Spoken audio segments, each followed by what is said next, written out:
The day after I was officially welcomed back by the wealthy Preston family, my adoptive brother, Mark, cornered me with a strange proposition. It was a bet, a cruel game of his own invention. The terms were simple and devastating. If he could successfully take away 9 things that mattered most to me, I would have to walk away from the family and my newfound life on my own. On his 9th attempt, Mark set his sights on my girlfriend, Clara, knowing full well she was struggling financially. He threw a check for $2 million on the table between them, asking her to marry him. "Marry you? Of course," Clara said, and I looked up in utter disbelief. My heart hammered against my ribs, but then Clara, touching the check with her long, elegant fingers, met my gaze and gave me a reassuring smile. "But the person I'm marrying is Leo," she declared, her voice firm. "I might be broke, but I have my pride. I'll only bow to the man I love most." That day, my adoptive brother ran out of the room in tears, and in a fit of rage, he agreed to a proxy marriage with a girl from the Vance family named Sophie, just for some good luck. Clara wasn't fazed in the slightest. She just watched him go with a cold, detached stare. Later that night, as I was holding a ring I had just bought for her, I overheard the household staff referring to my supposedly poor girlfriend as a young lady. Then I heard her voice, speaking to someone on the phone. "Are you really going to watch Mark marry someone else? The Vances are no joke. Once the wedding's over, it's too late." The usual softness in Clara's face was replaced by a chilling coldness I had never seen before. "I underestimated him," she said to her subordinate. "I thought marrying his brother would pressure him to comply, but I didn't expect him to be so stubborn. Fine, the wedding will go on, but before that, tie Leo up and deliver him to the Vances as well. This matter, including my identity, must remain a secret. I need to use this opportunity to teach Mark a lesson." At that moment, I felt as if I had been plunged into a pit of ice. The ring slipped from my fingers and fell to the floor with a sharp, crisp sound. I pulled out my phone and sent a message to my sister. "I've agreed to stand in for Mark in the marriage for good luck. I've thought it over, and I won't change my mind." "I'll do it." I opened the door to my sister Chloe's office. My face was lost in the shadows, making it difficult for her to read the mocking expression in my eyes. Chloe was in the middle of a game on her phone, but she quickly dropped it when she heard my voice. "You agreed? That's awesome! The Vances were just urging us. The young lady's condition is getting worse. She might only have 2 weeks left. They want the marriage to happen before then. I'll get the bridal price ready for you right now. Pick out any car you like from the garage. It's all yours." "Whatever," I cut her off. "I don't really care about any of that. But if you remember that I'm your real brother, then you'll agree to 2 conditions." The air in the room seemed to freeze. Chloe turned away, avoiding my gaze. "What conditions?" she asked. "First, give me the 2 villas. Second, keep my proxy marriage a secret from everyone, especially from Mark and Clara." Chloe's face froze, and she looked at me as if I were insane. "You're asking for the moon. You're the one who insisted on pursuing Clara, which ticked off Mark enough to volunteer for the marriage into the Vance family in the first place. You scared him half to death. This is all your fault. I thought you were finally stepping up by offering to go, but you're still being nasty." "That's on him!" I shouted, more animated than I had ever been since joining the Preston family. "Was I the one who forced him into that deal with me? You feel sorry for him after he's been scared for a few days, but you don't care that I'm marrying someone who's on the verge of death? If Mark is the only brother you care about, why did you bring me back from the orphanage? Why not just send me back where I came from?" I took a deep breath, finishing in a rush. "Besides, those 2 houses are assets Mom and Dad left for me when I was born. I'm just taking back what's mine. So who are you to call me greedy?" The barrage of questions left Chloe speechless, a vein throbbing on her forehead. After staring at me for a long while and seeing I wouldn't budge an inch, she gritted her teeth. "Fine. I won't argue with you. The marriage is set in stone. I had already transferred the houses to Mark's name, but I'll make the change for you." I offered a cold laugh and turned to leave. Just as the door was closing, Chloe asked one last question. "Let's say the villas are yours, fair play. But why keep it from Clara? Isn't she completely devoted to you, willing to do anything for you? With your wedding just around the corner, how am I supposed to explain this to her?" "No need to explain," I stated, my voice colder than ever. It was only then that Chloe finally seemed to realize that the boy raised in an orphanage wasn't as easygoing as he appeared on the outside. My eyes welled with tears as I looked at the newly hung wallpaper and the wedding photos we had taken together. My heart felt like it was being ripped to shreds. My phone rang. It was Clara, checking in as she always did. I was about to respond when I heard a breathy sound from her end of the line. I paused, steadying myself to keep my voice from shaking. "What are you up to?" I asked. "Thinking about you," she teased. "Since you're not around, I had to find some fun on my own." I pulled up the system interface to see the surveillance footage on Clara. She was flirting with me on the phone while simultaneously giving Mark a wicked smile in person. Every sweet word she whispered to me made Mark's face twist in fury. When he finally couldn't resist reaching out to kiss her, Clara dodged, knocking over a vase. Its shattering sound echoed through my phone. Satisfied, Clara tossed her phone aside, completely unaware that I could see everything. She teased Mark. "Mad already? Tell me you love me, and I won't marry your brother." I didn't bother watching the rest. I cut the connection, tears slipping down my cheeks. Why hide my proxy marriage from Clara? To the rest of the world, we seemed to be madly in love. But only I knew that every ounce of Clara's affection was a calculated move to corner the Preston family's young master, Mark. She had lied to me, and now I would deceive her in return. "System, I'm done trying with Clara," I said, drying my tears and calling upon the interface in my mind. This time, the usual mechanical response seemed to hesitate. "Host, if you end the bond, not only will she revert to her old self, but you will also take a significant hit." "It doesn't matter." My tone was flat. "As long as I survive, they'll pay any price for me to leave Clara." "Hold on, host. Let me think of something. I first met Clara when we were both at our lowest points. When I initially joined the Prestons, life was easy for a short while. My parents felt guilty that I had been kidnapped by a maid as a baby and ended up in an orphanage, so they tried their best to make it up to me. Even if we weren't close, I could feel their attempts.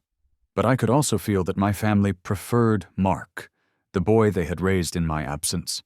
Mark had the biggest, brightest room. Mark had mild OCD, so I wasn't allowed to bunk on his floor. Mark claimed I had a strange smell that made him uncomfortable. I never thought about competing with him, not until he proposed that bet. He said he could take away the most important things from me, 9 times. If he succeeded, I had to leave the Prestons on my own. If he failed, he would lose face. I agreed, mostly because I wanted to see if my blood family truly cared about me at all. The first time, Mark took away my admission to an international high school, even though I had worked tirelessly for it. The second time, he took the dog I'd had for 3 years. Within 3 months, he returned its lifeless body to me. The third time, he snatched away the first girl I ever had a crush on.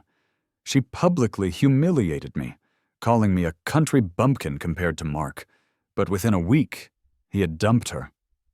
Time and time again, whatever I cared about, Mark easily took away. Even scarier, I realized that my family's attitude toward me was growing colder. My dad lectured me, "You're the older brother, you should give in to your little brother." My mom pulled me aside into the study. "Mark isn't our biological child. He's very insecure, don't keep confronting him." My sister was more blunt, locking me in the school warehouse overnight. Just because you're my biological brother doesn't mean you can take away what belongs to Mark. I always wanted to defend myself, but Mark's tears could easily capture the family's full attention. By the 9th time, when Mark announced he would take away my marriage partner, I had already given up. I had my bags packed, just waiting for the bet to end so I could leave the Prestons for good. Then, I found Clara in an alley. She was lying in the rain, her abdomen riddled with wounds, her blood almost staining my shoes. My first instinct was to run, but she reached out and grabbed my ankle. I couldn't risk taking someone in her condition to a real hospital. That's when I heard the system's voice for the first time. It said that if I could win over Clara, not only would her wounds be healed, but I would also have 3 wishes granted. With that power, Clara survived. Her severely injured legs showed no signs of damage. She became someone I couldn't let go of. So Clara replaced the fiancé I was supposed to have and became Mark's new target, the 9th and final part of our bet. When I confronted Mark about it, my sister stood behind him, silently threatening me to give up. But in that tense silence, Clara took my hand. The person I love is only Leo. The one worth marrying is only Leo. At that moment, tears streamed down my face. I had finally won just once. However, after Mark agreed to the proxy marriage with the Vance family, the last of my dreams was shattered. I overheard Clara casually instructing her subordinates. When the Vances come to pick me up, tie Leo up and send him along too, but keep my identity a secret. When Mark and I are united, I'll reveal it myself. A subordinate asked, "What about Leo? You agreed to marry him for his sake. Won't you leave him to fend for himself with the Vances?" She paused. "He is obedient and understanding. I promise to treat him better. Once the Vances aren't watching him, get him out and lock him in my villa on the north side.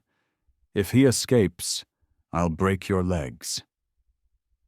It turned out the person I saved was the mysterious Miss Monroe from the underworld, an influential figure the Prestons couldn't dare to offend. I realized that even at the Vances' home, I couldn't escape this nightmare. I couldn't stand being tied to someone like that through the system any longer. As my heart turned to ice, the system's voice surprisingly held a hint of excitement. "Host, I've detected a better target." Sophie, the daughter of the Vances, was nearly killed during a mission. She's currently brain dead. I can heal her, and if you win her over, you can also have 3 wishes granted.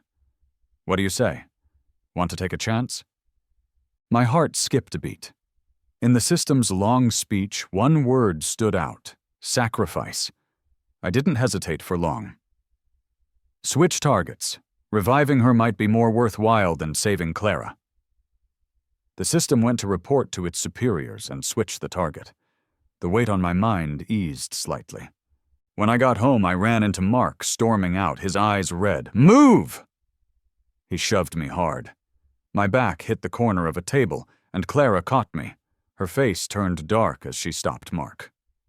"Apologize." Mark stared in disbelief. "Who does he think he is? Why should I apologize to him?" Clara lifted my shirt, revealing a nasty bruise forming on my lower back. Her expression grew even darker. She warned, "Don't make me do something worse." The boy shivered, tears silently falling like a frightened rabbit. I once hoped someone in this house would stand up for me. But now that it was happening, it felt so ridiculous. How should he be punished? Clara's scent was the same as Mark's body wash. I was really tired. People who didn't sincerely care for me were worthless to keep around. I stepped away from Clara's support. "I'm fine.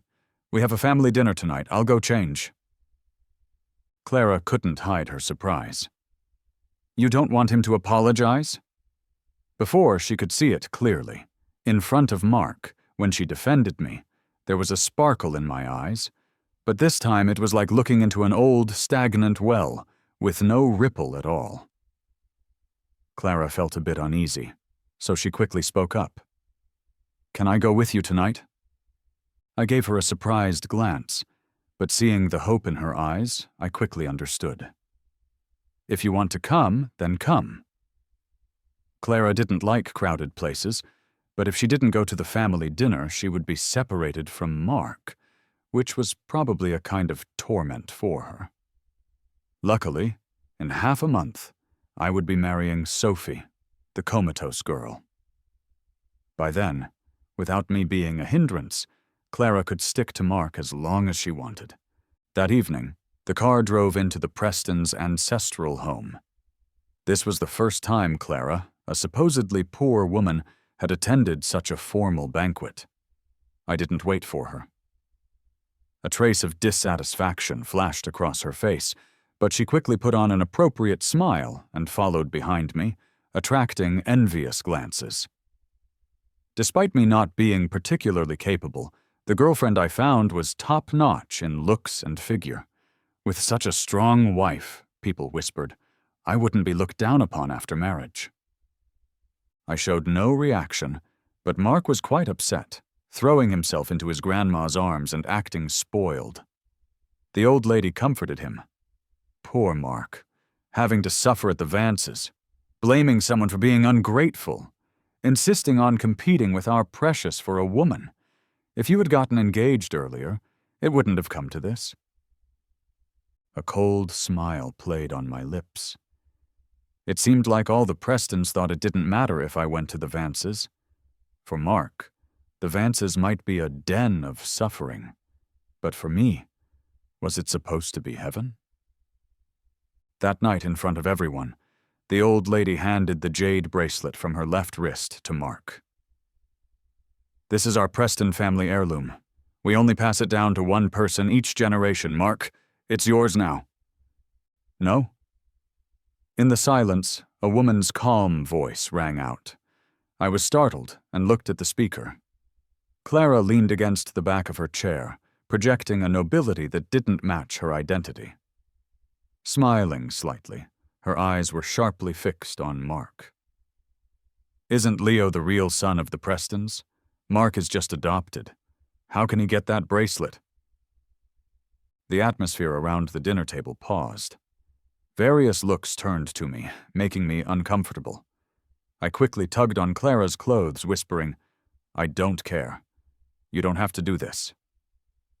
The woman flashed me a smile and continued to give Mark a pointed look, clearly intended to put pressure on him.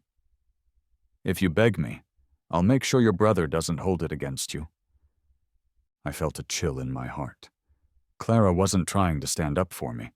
She was clearly using my name to force Mark to yield to her, not caring about my well-being.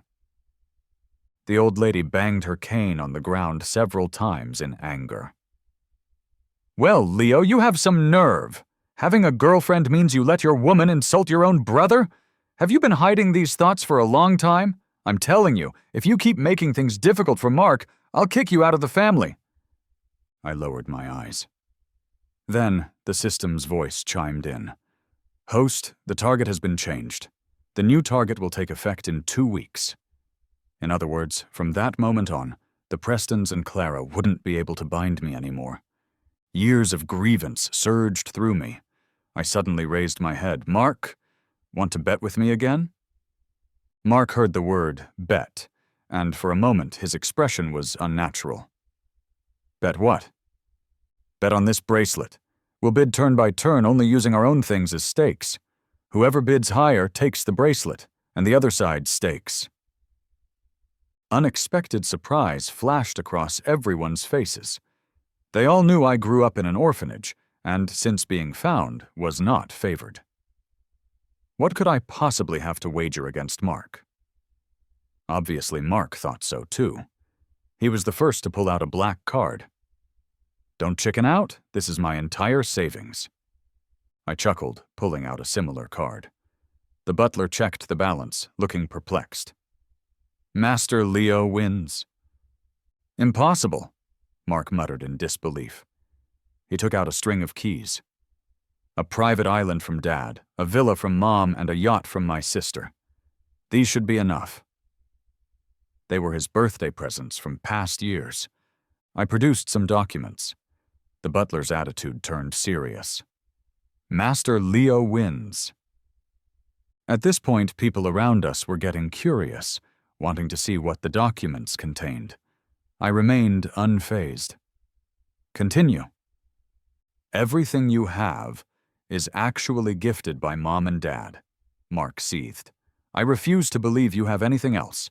I can tell you what I have are my scholarships and patent papers, all earned on my own, and I can provide even more if needed. Mark's face flushed with disbelief, his chest rising and falling sharply before he declared, "Continue, a 16 million villa. I don't believe you can scrape that amount together." Quickly, Chloe's face blanched, and she immediately tried to stop him. "Mark, don't." "Why not? This is all I have left, sister. Do you want to see me lose?" "No, it's just—" Before she could finish, the butler interjected. "Sorry, Master Mark. These two properties now belong to Master Leo." "What?" Mark's expression turned to one of shock, as if someone had gripped his throat. 16 billion had suddenly become my chips. If Mark couldn't put up something more valuable, everything he had would become mine. Mark, anxious, twisted his sleeves, with his grandma and sister watching worriedly but helplessly. They couldn't bring themselves to help Mark cheat openly. As he bit his lower lip on the verge of tears, I stayed calm, staring at him. In the past, I wouldn't have been so aggressive. I always wanted to fit in with the Prestons and wouldn't have wanted to embarrass their young master. But today, no matter who tried to reason with me, I wouldn't change my mind. Someone was already preparing to take the bracelet that was up as a bet. Mark started crying loudly. Just then, the butler looked in disbelief at his computer. 1.5 billion. Someone has just transferred 1.5 billion to Master Mark's account. Oh my God, 1.5 billion. Who could instantly transfer that much cash? The guests at the family gathering gasped in surprise. The butler wiped the cold sweat off his forehead, answered a call, and put it on speaker. A voice I recognized came through the phone. "Miss Monroe says Mark can't lose. The Monroes will cover all of Mark's bets today." Every word was clear, hitting the hearts of everyone present. The Monroes? Is it the Monroes I'm thinking of? Who else has that kind of money? This is no comparison to Leo's girlfriend. These are the real big shots. Leo, you might as well give it up. The Monroes have tons of money and hold grudges. If you piss them off, life won't be easy. My ears buzzed, and I stared intently at Clara. The woman was still smiling, as if none of this concerned her, watching Mark laugh through his tears like she was watching her prey. I just felt it was all absurd. I put up the two houses, 1.6 billion. I'm following. Less than 5 minutes later, another 200 million came through. The Monroes had the capability to shut me down instantly, but they chose to torment me with just a slight edge. I finally broke down. With a hoarse voice, I confronted Clara. "So you're not leaving me any way out today?" The woman seemed to snap back to reality, realizing she was my fiancé. She apologetically hugged my shoulder. "Sorry, Leo. I'm just an ordinary person. I can't help you out here. But since this situation started because of me, I'll talk to Mark and cancel the bet." I was shaking with emotion. No ability? The person who caused this mess was the woman right in front of me. Whether as my fiancé or as the mysterious Miss Monroe, she intended to crush my dignity. I struggled to stand my ground. "I won't admit defeat. It's just a bet. I'll keep going." Clara frowned and held my arm. "Leo, don't do anything rash. There's no point losing everything over this, right?" I squeezed my eyes shut.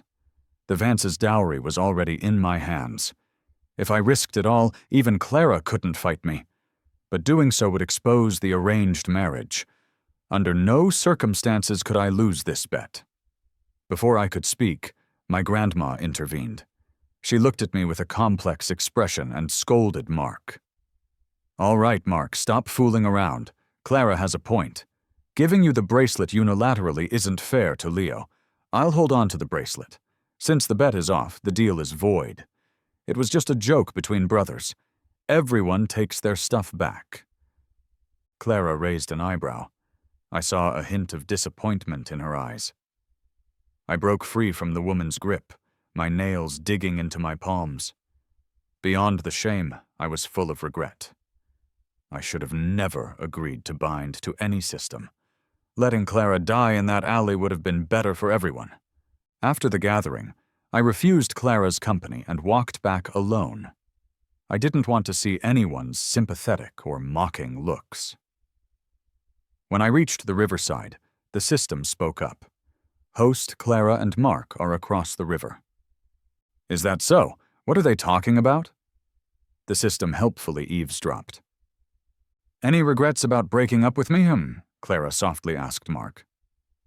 Doesn't matter if I do or don't. Mark's voice was cold. You're about to marry Leo, and I have to marry the Vance's deceased daughter. We have no future. Clara's voice turned a bit coaxing. Just say you were wrong. I can sort these things out. Mark sneered. You're just an ordinary person. As if your word means anything. You're not actually pretending to be Miss Monroe, are you? If it weren't for her tonight, I'd have been extremely embarrassed. You know, Clara, this was all your doing. And I despise you. I stayed silent. Clara had solved the issue, yet she wouldn't tell Mark. She still pretended to be sincerely in love, favoring my despised brother in front of me. All of it was just to make Mark apologize, to humble himself. And I deserved to become Clara and Mark's pawn. Suddenly, I didn't want Clara to reveal herself. I took out my phone and dialed her number. I want to taste the porridge you cooked yourself. Where are you?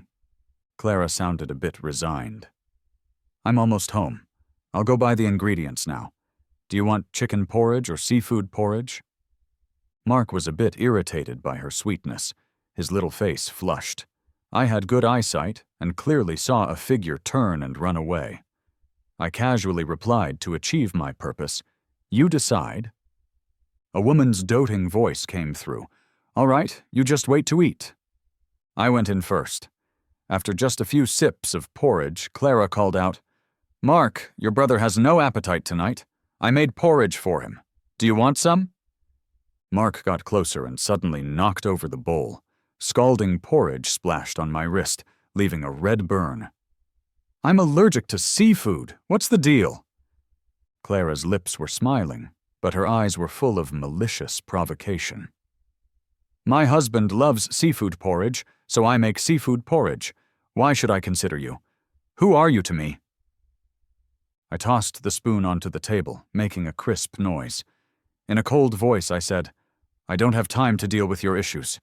But the porridge on me, you can either wipe it clean or lick it clean. Clara, I found you. Remember who you are. Clara's pupils shrank. Mark looked disdainful. Big attitude talking to me like that. Be careful, I'll tell my sister and get you kicked out. I raised an eyebrow, a chill in my eyes. Go ahead. Let's see if she'll speak a word. Now, the Prestons are the ones who can't be without me. If I leave, where will the Prestons find another son to bring Mark luck? Having shut Mark up, I turned to Clara. You seem to enjoy bickering with Mark.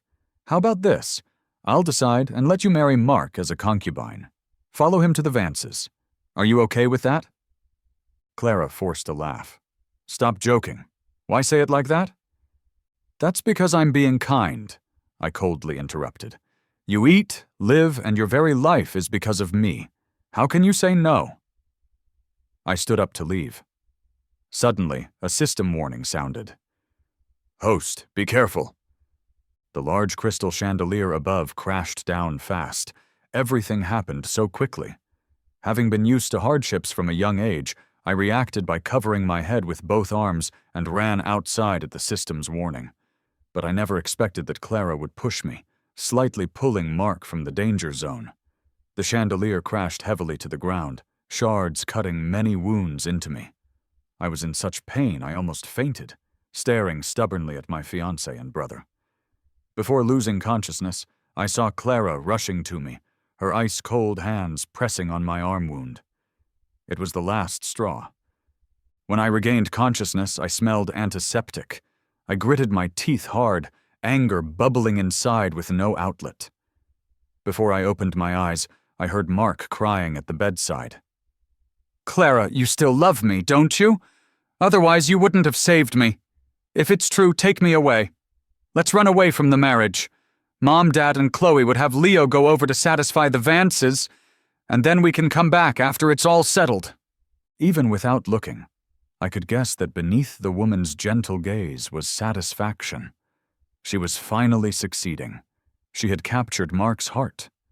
Before she could keep talking, I struggled to wake up, yanking the IV drip off my right arm. Hearing the noise, Clara turned around quickly, looking anxious. "Leo, are you awake? How are you feeling?" I slapped her across the face. The blow turned Clara's head to the side, her pupils trembling uncontrollably. "Are you insane?" Since officially becoming Miss Monroe, nobody had dared to treat her this way. Slapping someone was worse than stabbing them. I didn't hesitate. Another slap landed. "Clara, whose fiancée are you? Doesn't your conscience tell you that shoving aside your lover to protect another man is wrong?" "Leo, let me explain." My hand shook from the force, droplets of blood splattering from the back of my hand. I ignored it, reaching for the nurse call button. "We're done." Mark rushed forward, grabbing my hand. "Don't do it. I know you're jealous. You can't stand anyone being nice to me. You can't treat Clara like that. Even if she's going to marry you, she's still your wife. How can you not give her any respect?" A spark of excitement flashed in Mark's eyes as he grabbed my hand and slapped it against his own face. "Hit me. Take it out on me. Just don't take it out on Clara after you hit me." I could have easily pulled away, but seeing Clara reach out to help Mark up made me bite my lip and go along with it. I slapped Mark, following his lead. The man let out a scream, and his cheek immediately swelled up. Clara kept a tense face, but surprisingly, she smiled instead of getting angry. "Leo, it's my fault. In the heat of the moment, you and Mark looked so alike. I mistook you for him. I swear it won't happen again." But that day, when the three of us left the hospital in a car, it suddenly turned into a small alley. A dozen motorcycles surrounded the car. A guy in a black suit holding an iron rod yanked the car door open. They didn't even look at me. They just dragged me out of the car. "Miss Monroe wants me to teach you a lesson. Either let us slap you 100 times or I'll break your wife's leg." Some women pretended to hold Clara down. She yelled angrily, "Come at me, don't hurt him." I felt desolate inside, like a barren land hiding erupting lava beneath. I almost laughed out loud. "Go ahead, break her leg then." Everyone froze. Mark was the first to scream. "How could you be so cruel? It's only 100 slaps. You won't die from that. If Clara's leg breaks, who's gonna fix it? Right. What would someone do without a leg?" My gaze landed on Clara's leg. I wonder if Miss Monroe's leg has ever been broken. Does she know what it's like to not have one? Clara's struggling stopped. Silence filled the alley. Not even the sound of insects, just the sharp sound of slaps. Clara never stopped it. The system in my mind urged me, "Host, don't panic. The police have been called and will be here in 5 minutes." I had never hated anyone so much. I was biting the skin off my lip, leaving it a bloody mess. All I did was slap Mark once, and that was only because he asked for it. And Clara wanted 100 slaps in return, putting on an act for me, pretending she'd do anything for me. I swore I'd pay back this pain eventually. After 50 slaps, my face was swollen and raw. My skin was so fragile it bled easily, making it hard to continue hitting. I heard those people asking for permission. "Miss Monroe, should we keep going?" But the woman just looked at me for a moment and made a discreet hand gesture that meant to continue. I shut my eyes tight. The slap was poised to come down, but paused indefinitely. Then I heard a loud shout. "What are you doing? Is there any law and order left?" I looked up to see a car blocking the alley's entrance. It wasn't the police. After being taken to the hospital, Clara was not allowed to visit me. A dignified man sat by my bed. "You're Leo, right? Don't be afraid. I'm Sophie's father." I was a bit surprised. Mr. Vance's face was calm, but worry lingered in his eyes, showing how much he cared for his daughter's situation. He held my hand. "The wedding to drive away bad luck is just a show for Sophie's grandmother. The old lady is getting senile and couldn't handle her granddaughter's sacrifice. She started praying everywhere, and eventually someone convinced her that finding a man to marry Sophie would bring good luck. Once the wedding ceremony is done, I can send you abroad. You're young. Do you want to keep studying?" I softly shook my head and gripped the man's hand in return. "Don't give up too soon. There might be a way to heal Sophie's injury." When I got home from the hospital, boxes of gifts filled the Prestons' old house living room. Mark grinned brightly. "These are all from Miss Monroe. She proposed to me already. Once the Vance's useless one kicks the bucket, I'll marry Miss Monroe. You're invited to my wedding." He sighed. "It's crazy how people can be so different. You've just got one girlfriend, and your family has to pitch in to help. You guys are so pitiful." I was curious. "Weren't you just calling her Clara and hanging on to her at every chance? You guys seemed pretty close. You're not mad she wants to marry me?" Mark shrugged it off. "Just another scholarship kid. I can find plenty in college, none compared to Miss Monroe. It's not just money that reaches the Monroe's level." I almost laughed, wondering what Clara would think hearing this. I asked in my mind, "Did you get that recorded?" The words played back in my mind. "Don't worry, host. I visited the director who took care of me at the orphanage." The kind old man had a big smile on his face. "Leo, I heard you're getting married. I don't have much to give you, but take this amulet. I hope you'll always be safe and happy. By the way, how's your fiancée? Is she good to you?" I felt a lump in my throat and managed a genuine smile. "I haven't met her, but she's a good person. She's a soldier willing to sacrifice for the country. Even if she doesn't love me, I trust she won't treat me badly." "What do you mean, doesn't love?" Clara's voice came from behind me. She studied my expression, then handed a fruit basket to the director. "Don't worry, I am Leo's fiancée. After we get married, I'll treat him well." The director looked a bit confused, but I said he glanced at my numbed expression and sighed, saying nothing more. Clara and I walked out of the orphanage side by side. She handed me a bottle of pills. "You've been saying your stomach has been bothering you. I got a friend to get you some medicine. Remember to take 2 pills before bed." I clutched the bottle. The label said it was regular stomach medicine, but my system warned me it contained sedatives. 30 minutes after taking 2 pills, you'll be out cold. Clara had prepared for both scenarios. If I took the sleeping pills, I'd unknowingly be sent to the Vances. If I didn't, Miss Monroe's people would bind me and send me forcefully. I wanted to laugh. She didn't know all her efforts were in vain. Back home, Chloe rushed over. "Bad news. Someone from the Vances said their eldest daughter went into the ICU last night. The doctors can only maintain her vitals. She could die at any time. They want us to send someone over tomorrow morning." Before I could speak, Clara exclaimed, "So soon?"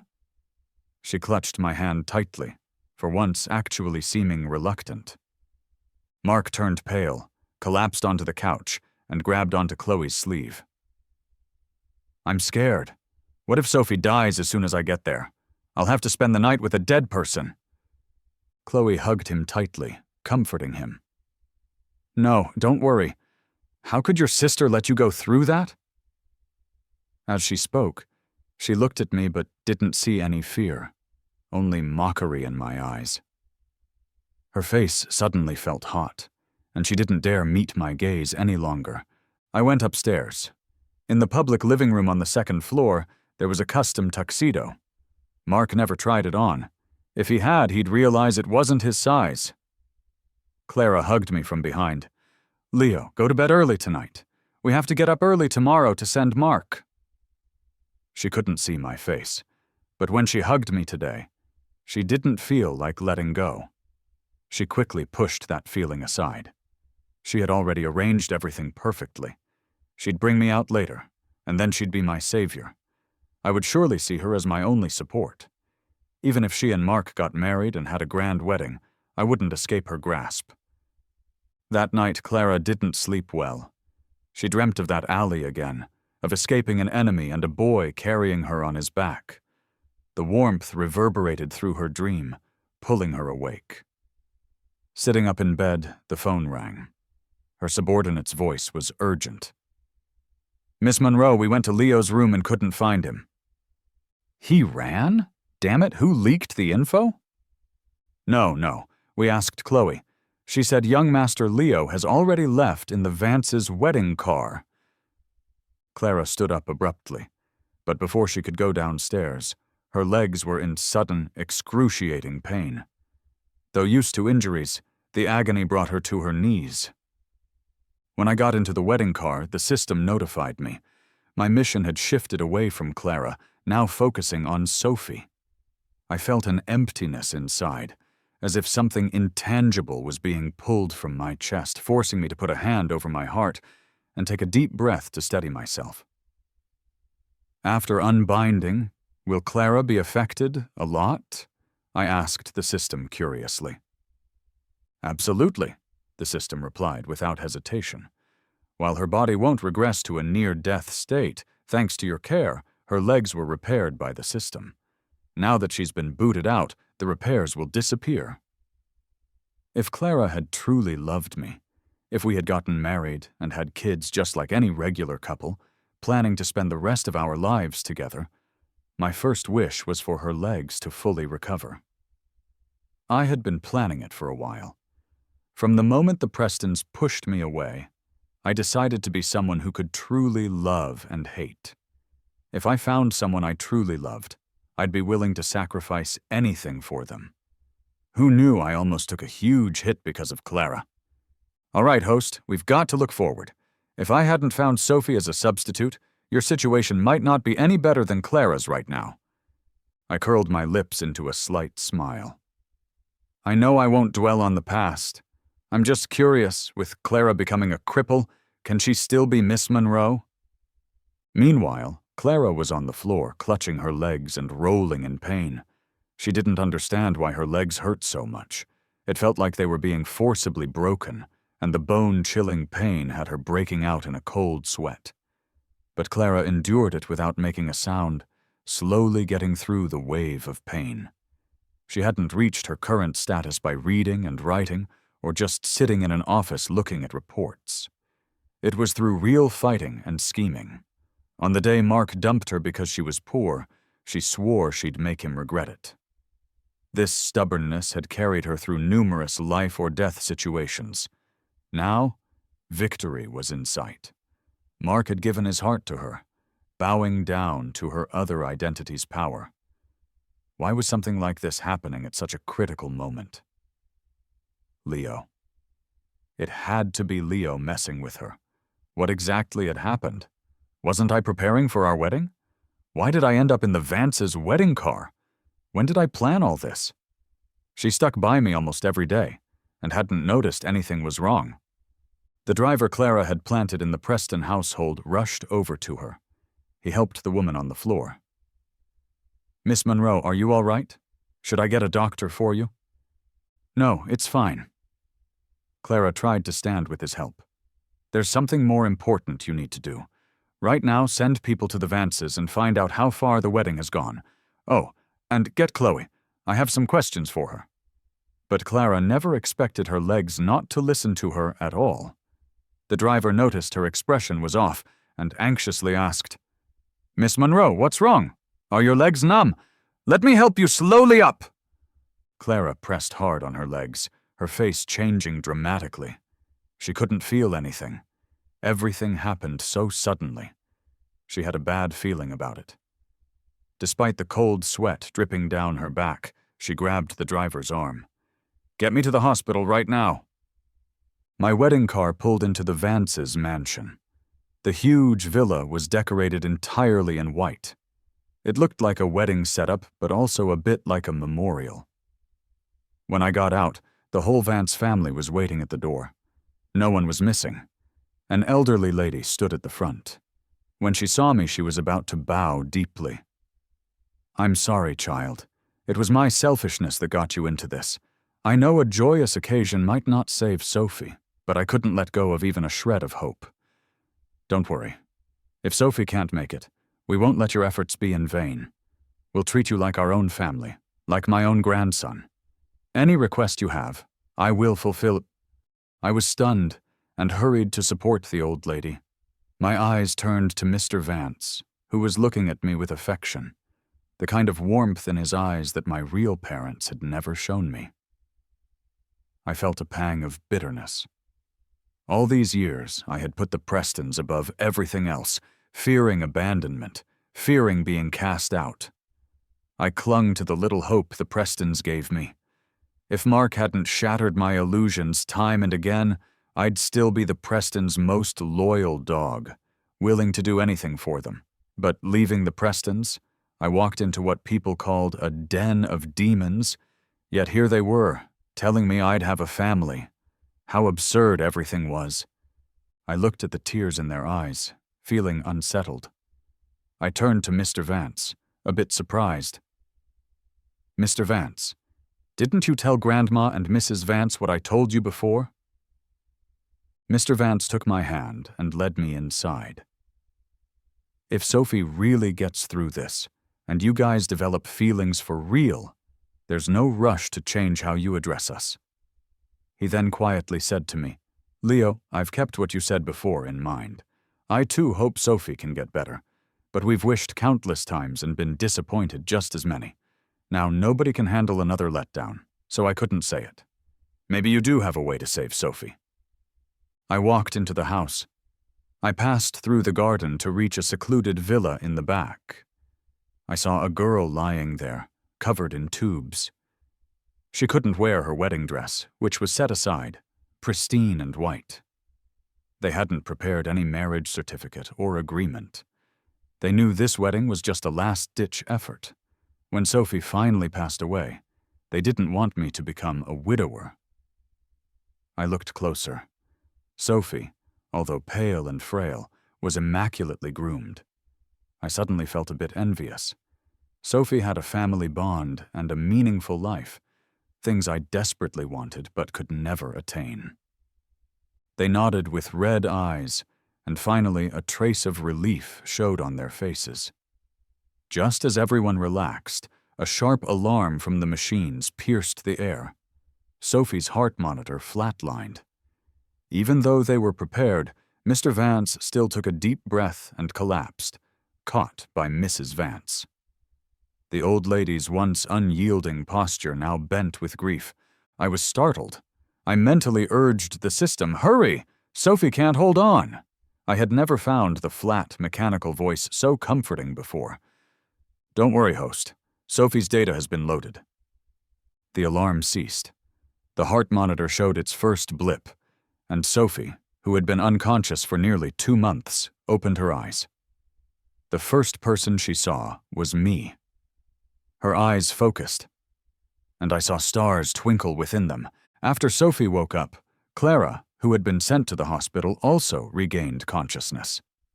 The first person she saw was Mark. The handsome young man pouted, complaining, "What's up with you? Why did you suddenly pass out? Oh, I have good news. I'm not marrying that coma patient from the Vances." Clara was still groggy, remembering her intricate plan to have me marry in Mark's place. She couldn't imagine Mark ever leaving her side. But his next words jolted her awake. "I don't know what Leo's thinking, volunteering like that. Is he nuts marrying a dead person?" Clara's temples throbbed painfully. Before she fainted, she had heard her subordinates say that I wasn't taken to the Vances by them. How could this have happened? In the hospital room with Mark, Chloe snorted and tapped his head. "Do you really think he's that dumb? I had to transfer our 2 houses to him just to get him to agree to the marriage. What more could he want? Besides, becoming in-laws with the Vances, there's nothing bad about that, right? They're big, righteous, and the old lady is quite a figure. He lost his wife right away. Who knows how carefree he is now?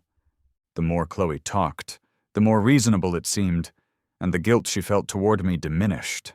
Since I had talked to her in the office, she hadn't been eating or sleeping well. She kept seeing my stubborn gaze over and over, and it made her reflect, wondering if she'd been too harsh on me. It seemed like the little boy grabbing her clothes and calling her sister hadn't shown up in a long time. Chloe was lost in thought, but was pulled back to reality by Clara's voice. Clara, looking shocked, blurted out, "He's with the Vances. What about me?" Chloe felt awkward, scratching her head. "Don't blame me for hiding it. Leo threatened me to keep it secret, or else he wouldn't go. I didn't expect he'd be so heartless, not even telling you. Just pretend he never existed anyway. Didn't Mark like you? Marrying him still links you to the Prestons, right? Leo can't compare to Mark." Clara suppressed her irritation and smiled at the siblings. Deep down, she felt the Prestons should be begging her to marry them. She wasn't aiming too high yet. Before she could say anything, Mark interrupted, embarrassed. "Why mention that? Remember Miss Monroe proposed to me? I can't exactly turn her down." Chloe's expression tightened. "Right. Nearly forgot. We need to plan carefully." Clara's discomfort grew. Even though the Preston siblings didn't want to upset her, and the Miss Monroe they mentioned was her, something felt off. Clara, deep in thought, recalled meeting me for the first time. Just like now, she had awakened in a room. I didn't just ramble on. Instead, I dipped a cotton swab in water and touched it to her lips. Not like Mark, who wouldn't even bother to pour her a glass of water. And I found happiness in simple things. It seemed like I didn't care what her home was like. Clara had to lie, saying she came from a poor mountain village, had a tough time finding jobs after college, got mugged, and was stabbed several times, losing all her money. At that moment, my eyes were full of heartache. I believed every word of her far-fetched story. Later, she just needed to speak kindly to me when I was upset with Mark, and I'd be all about her again. Clara had met countless men, but even the naive Mark in front of her couldn't compare. I was the easiest to please. She decided to get me out of the Vances' home. They needed to have a proper talk. With her plan set, Clara sent the Preston siblings out of the room. She called in her aide. "What's wrong with my leg? Why can't I feel anything yet? Is this hospital full of quacks? They can't even handle a simple injury." This, the aide stuttered, unable to make things clear. Clara sensed something was badly wrong, and was staring at him like she wanted to tear him apart. The aide was trembling in desperation. He finally blurted out the doctor's diagnosis.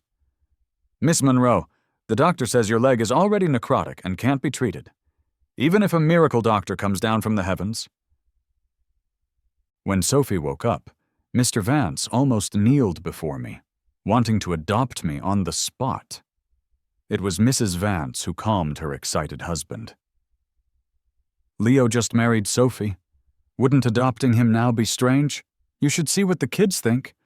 Right, I'm so muddled. Leo, you must be tired after today. Let me take you to your room to rest." I nodded with a smile.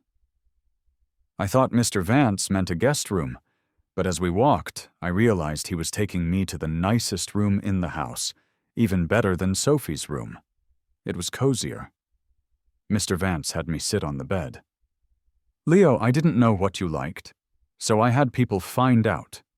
If there's anything you're not happy with, you need to tell me." I gazed around in disbelief. Even the bedside had my favorite gardenia flowers. The shelves were full of books from my field and the novels I enjoyed. Even the bed sheets were my favorite light gray. I thought it was all a coincidence. Not even Chloe, whom I'd known the longest, could say what color I liked or what fruit I loved. "Are these for me?" Of course, silly kid. Mr. Vance patted my shoulder. When the old lady said she thought of you as a grandson, she meant it. She never promises what she can't deliver. Honestly, I'm glad it's you who married Sophie and not Mark. I was surprised. Why? In my life, it was the first time someone had said I was better than Mark. Mentioning Mark, Mr. Vance's smile faded.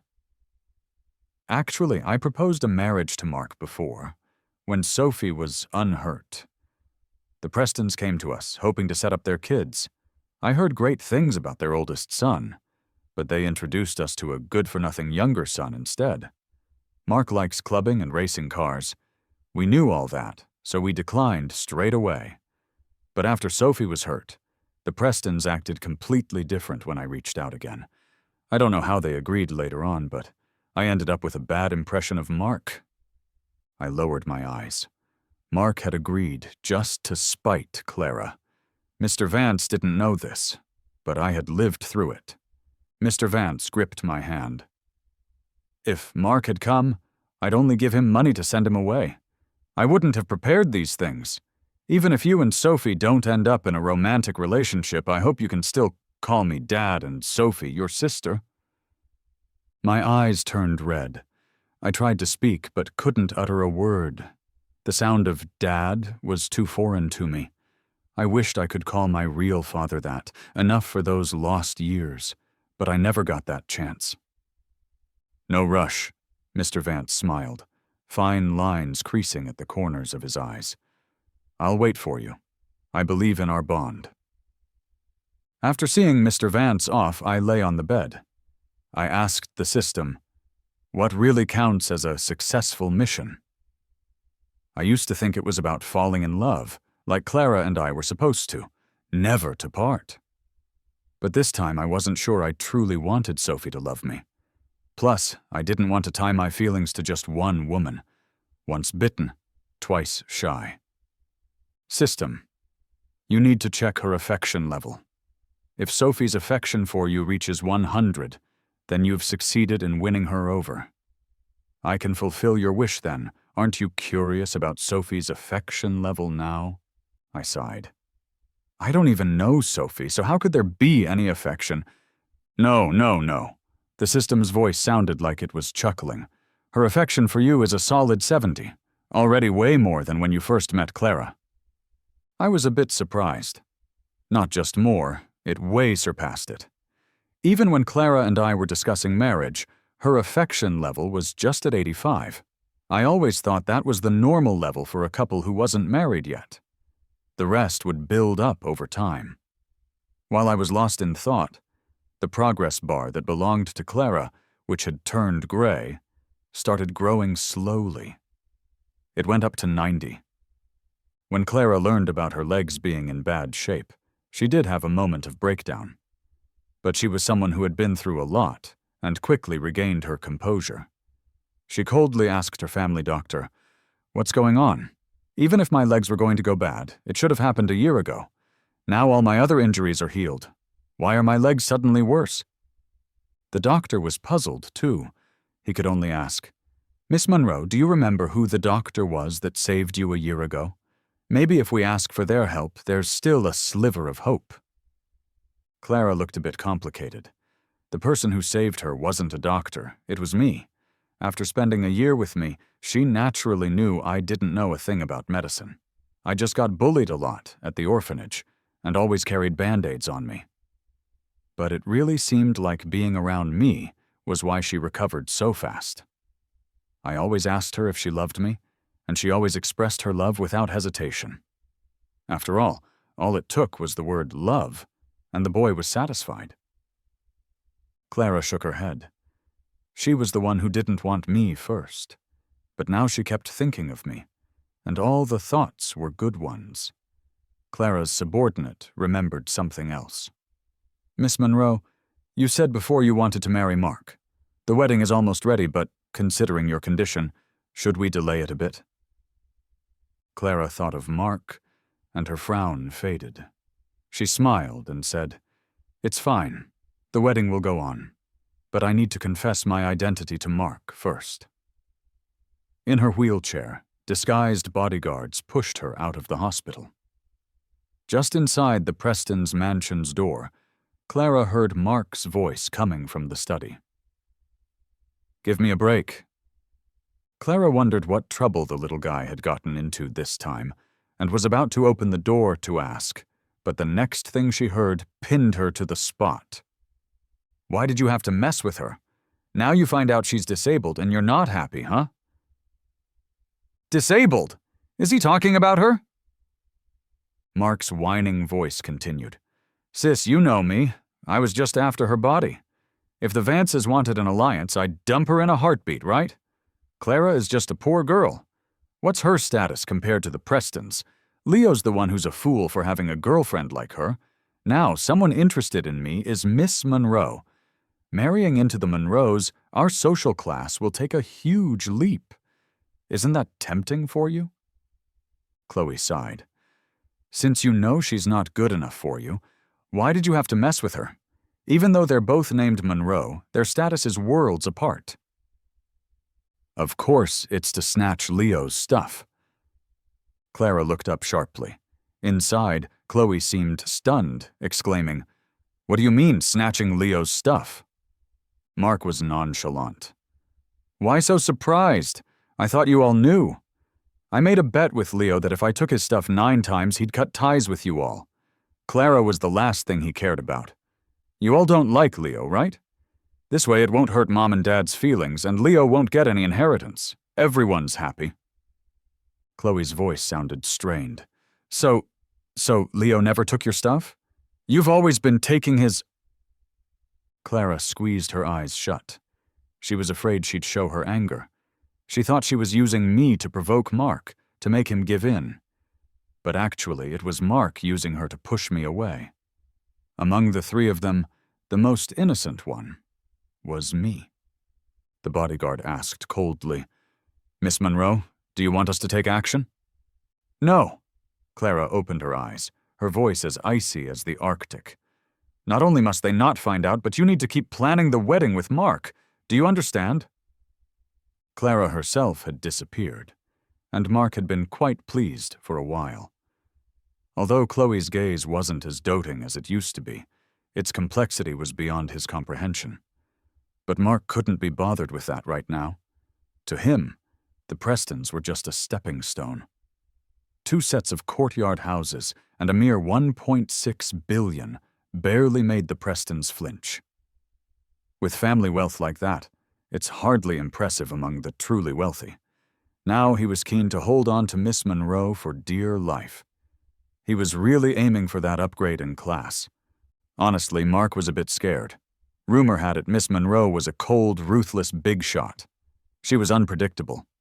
Offending her often meant disappearing within 3 days. The idea of living with someone like that for a lifetime was a mental strain Mark couldn't ignore. But what happened next made all his doubts vanish quickly. Gifts from the Monroes started pouring in, like antique vases, top-notch luxury jewelry, and enough designer bags to fill a closet. Mark hugged these treasures and playfully teased Chloe. "What's up? Why the long face?" "Yeah, your brother's so overjoyed. Why do you look so down all the time?" The Preston couple had rushed back overnight to attend Mark's wedding and were surprised by Chloe's expression. She was once the person who adored Mark the most. What had happened to change that? Chloe had swallowed her words more than once, but seeing their reproachful looks now, she couldn't hold it in any longer. "Mom, Dad, do you really not care about Leo at all?" Mark's face changed. The Prestons exchanged a knowing glance. "Right. It's been a while since Leo got married, yet there's no news." "Exactly. Sophie was said to be critically ill, but the funeral never happened. Who knows what's up?"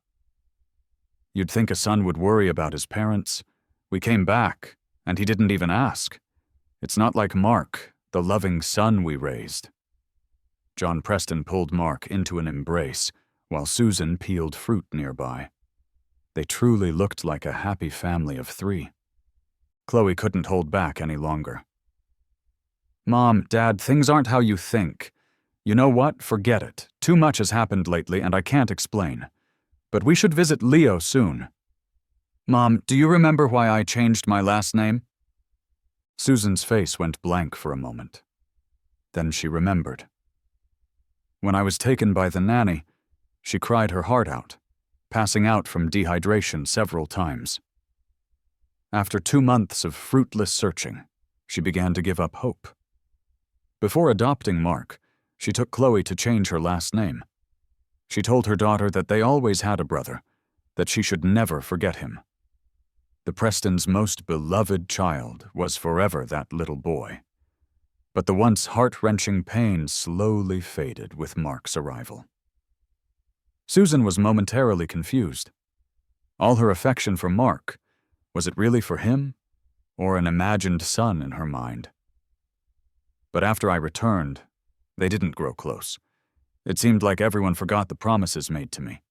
Seeing Susan's dazed look, Mark pinched his own thigh hard, tears streaming down his face. He clung to Susan's arm. Mom, I know you can't let go of my brother.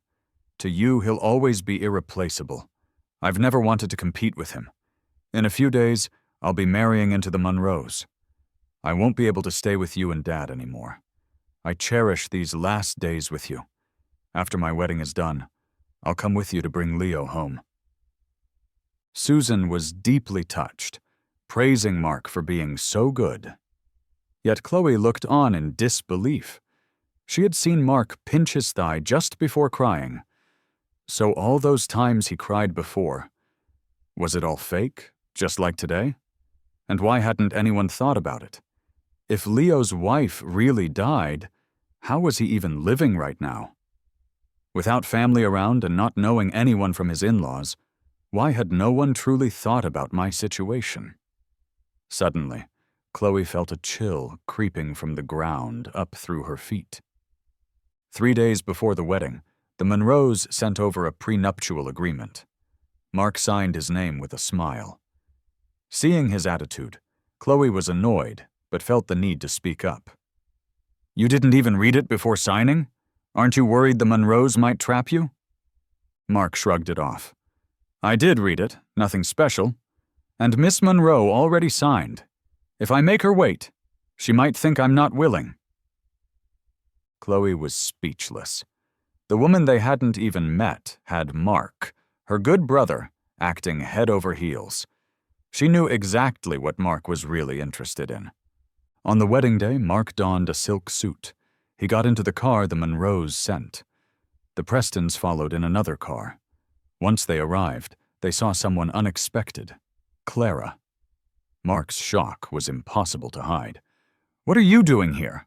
And in a wheelchair? Clara just smiled silently, while a bodyguard stood in front of her. Don't you know whose territory you're on? Be respectful to Miss Monroe. Miss Monroe? The Prestons were even more surprised. They never imagined the famous Miss Monroe would be so young, almost their daughter-in-law. The grandmother wanted to take Clara's hand. Child, had we known you were Miss Monroe, we'd have given you the head seat at the family banquet. We hope you weren't offended. Clara still didn't speak, her gaze at the old lady like looking at garbage. Chloe shook her head in disbelief. No way! If you're Miss Monroe, why would you marry Leo? You embarrassed him for Mark before. Everyone knows that. Mark, what's going on? Chloe turned to ask Mark, but his face was pale. She nudged her brother. Mark's tears fell, even messing up his hair. This can't be. It's impossible. Chloe was confused. Mark dreamed of marrying Miss Monroe. Clara was his ex-girlfriend. He signed the prenuptial agreement, and Clara wasn't going anywhere. Marriage would only make things better for him. Why was Mark sobbing like he'd lost his parents? She tapped his shoulder. What are you doing? Didn't you say you wanted to get married? Why are you crying? Should I tell you why? Clara calmly brushed off her sleeve and instructed, Start the wedding. Don't miss the auspicious time. Doors on one side of the hall opened. 2 bodyguards led a tall, overweight woman inside. She looked to be at least in her 30s, but giggled like a 6-year-old. Clearly, she wasn't all there. Clara's smile was devilish. "Let me introduce the bride for today, Maria." Mark collapsed to the floor. "I can't marry her. I won't marry this person. She's clearly not right." The Preston parents and grandmother were shocked, shouting how this couldn't happen. They rushed to protect Mark, but Clara had no shortage of bodyguards. He pulled the family aside and dragged Mark to the altar. "You can't back out now. You signed the marriage agreement, saw the names," Mark cried, shaking his head. "I wanted to marry Miss Monroe. I didn't know her full name. You're deceiving me. Clara, what did I do to deserve this? Didn't you love me the most?" Clara enunciated. "How could that pauper be good enough for us Prestons? Mark, I didn't realize your family was so noble. Since status matters so much, I found someone from the Monroes who matches yours. How can you be unhappy with that?" Mark was forced to marry this woman, crying and screaming until his voice was hoarse. Chloe, overwhelmed with pity, shouted at Clara, "If you have any issues with the Prestons, come to me. I'm the Preston's daughter. Let my brother go." Clara's expression was hidden in shadows. It made Chloe randomly think of me. On the day I agreed to be a substitute groom, Chloe couldn't read my expression either. Maybe all of this was wrong from the start. She softened her voice and pleaded, "Clara, I know you're still not over Leo. I regret it now, too. Why don't we go to the Vances together and openly bring Leo back, okay?" Clara's expression softened a bit. At that moment, someone who had been tasked to follow the Vances rushed in. "Miss Monroe, bad news. Sophie is awake. They're talking about redoing Sophie and Master Leo's wedding." These days, my biggest joy was watching the affection bar in the system. Clara's gray bar was steadily growing. It was about to hit 99. But what did that matter? My target wasn't her anymore. Even if Clara loved me to death now, her legs wouldn't heal. As for Sophie's pink progress bar, that was something. After Sophie woke up, I sat by her side, watching over her. In her dazed state as she looked at my face, her affection surged. It was nearing 90, but as she fully woke up and clearly saw my appearance, her affection dropped back to 70. I was worried. "System, do you think she has a past love? And when her vision is blurred, I look a bit like him to her? Otherwise, why would her affection rise so fast and drop so quickly?" The system didn't believe it. Sophie's shooting skills are top-notch. No way she has poor vision. Sophie felt extremely guilty towards me. She bowed her head and apologized. "I'm sorry. My grandma and parents were too reckless. They've put you through so much. If you have any requests, just let me know. I'll do my best to fulfill them." I paused, my face full of awkwardness. At the Vances, I wasn't mistreated. I had even gained 5 pounds. Mrs. Vance loved making dishes I enjoyed, and every time I looked in the mirror, I thought my face looked rounder. I awkwardly confessed, "Sorry, I've been living so comfortably at your place, I forgot you woke up. I don't think I have much reason to stay now. Don't get annoyed with me. It's mainly because I promised someone I'd fulfill a condition to save you." Sophie looked intrigued. "What condition?" "Not much." My eyes darted around. "Just that I need to stick with you for a bit." As soon as I said that, Sophie's affection level plummeted. The system screamed in my head, "Shut up! She's breaking!" I fell silent. In the past, when I was with Clara, I never felt such huge fluctuations. Was that the difference between humans and beasts? That night, Sophie's affection bar went back up again. I hadn't done anything. It seems like she cheered herself up. Still, I was a bit anxious. Sophie's affection level kept hovering around 70. Did this mean women didn't really like me? Even if the system tried to push them together, would they truly be happy? Although it might save Sophie's life, I didn't really want to see her as just a conquest. This was a feeling I never had with Clara. I downed 2 bottles of wine, trying to muster up the courage to come clean to Sophie. "I have something to tell you. I said. Her voice was so flustered it cracked, and her pale face flushed with red. For a moment you couldn't tell who had actually been drinking. The system was amazed and decided to mute itself. When I woke up the next day, I felt pain all over. My head, arms, back, everywhere. I called out to the system, "What happened?"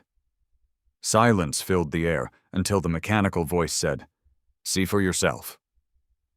My eyes widened. How did this happen? Sophie's affection level was maxed out. I rubbed my eyes in disbelief. Was it really that simple? Just sleeping on it? And shockingly, Clara's affection level was maxed out too. Why was last night so surreal? Before I could process all this, a pair of hands wrapped around my waist from behind. "Leo, you have to take responsibility," said a voice. I never expected things to turn out like this. In a daze, I asked the system. Mrs. Vance always said I was her good luck charm. But really, am I the Vance's lucky star? Was the task really this simple to complete? The system, reflecting in regret, thought, "It was my fault. I should have never helped Clara. If I'd paired him with Sophie from the start, the task would have been done ages ago." I blushed a bit. I didn't expect that Sophie and I would be a case of love at first sight. In a further twist, Sophie was pregnant. A month and 3 weeks into the pregnancy, it caught the Vances completely off guard. They hurried us to get our marriage license, then picked the nearest date to throw us a wedding. A little later, and Sophie wouldn't have fit into her wedding dress. I looked in the mirror, still a bit in disbelief. I asked the system, "Is the person in the mirror really me, not someone else? How could something this good happen to me?" Sophie, like a little puppy, rubbed her chin against my shoulder. "It's you and me. It's really you. Do you think I'm some ancient empress? Why would I need so many lovers? I only love Leo, no matter his last name or first name. It's you!" My eyes turned red. Even if I dismissed everything as sweet talk, the system's approval ratings didn't lie. Plus, I trusted Sophie's character, and I believed in the Vance's upbringing. I walked over to Sophie and pulled her into a hug. "Leo, did you see my approval rating? Believe me, I won't ever let it drop." I smirked. "If it drops, I'm running off with the kid. Your son is my hostage now, Sophie. Be smart about it." We both couldn't help but laugh. When I went off stage, I spotted some unexpected people. "Chloe? How did you know I was getting married?"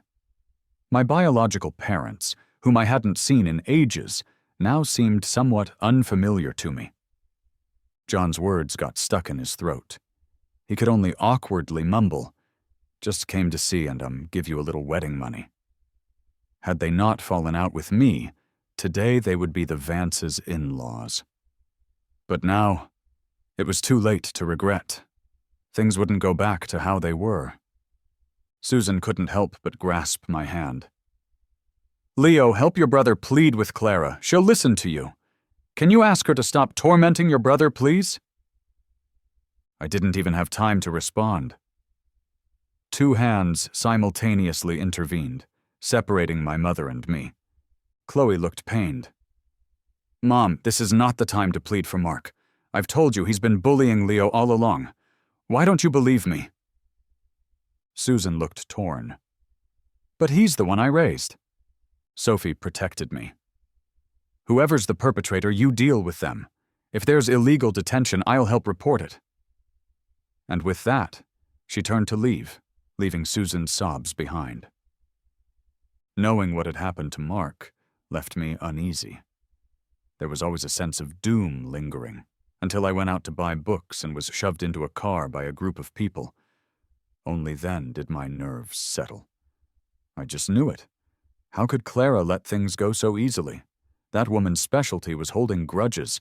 Once at a seaside warehouse, Clara personally took my hand to guide me out. "Sorry, Leo, I can't stand upright right now. It's a bit embarrassing. What are you going to do? Your wife is pregnant." A storm brewed in Clara's dark eyes. I wouldn't touch you, but she dared. Leo, how long have you known each other? You definitely haven't thought it through. When you're abroad, I'll help you take care of the child. I was taken aback. Are you planning to smuggle? Clara laughed. Don't worry, the Monroes have connections. They'll make sure you're safe. You're crazy.